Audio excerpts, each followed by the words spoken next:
আসসালামু আলাইকুম বন্ধুরা।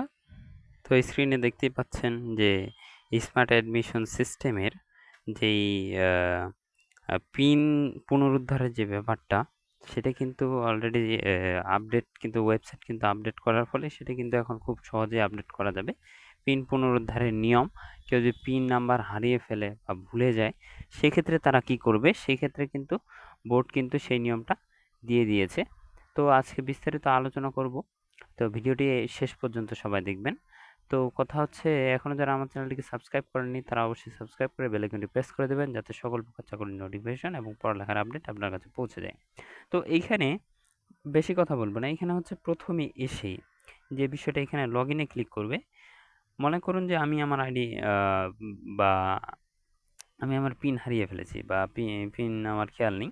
তো এই যে দেখতেই পাচ্ছেন, আপনি কি পিন হারিয়ে ফেলেছেন, অপশন পিন পুনরুদ্ধার, এখানে ক্লিক করলে কিন্তু এই যে এখানে মোবাইল নম্বর, কনফার্ম মোবাইল নম্বর, পিন পুনরুদ্ধারের জন্য আপনি যেই মোবাইল নম্বর দিয়েছিলেন, আমি আবারও বলছি, আপনি যেই মোবাইল নম্বর দিয়েছিলেন সেই মোবাইল নম্বরটা কিন্তু অবশ্যই খেয়াল থাকতে হবে এবং সেই মোবাইল নম্বরটা এখানে দিয়ে তারপর কনফার্ম মোবাইল নম্বর দিতে হবে।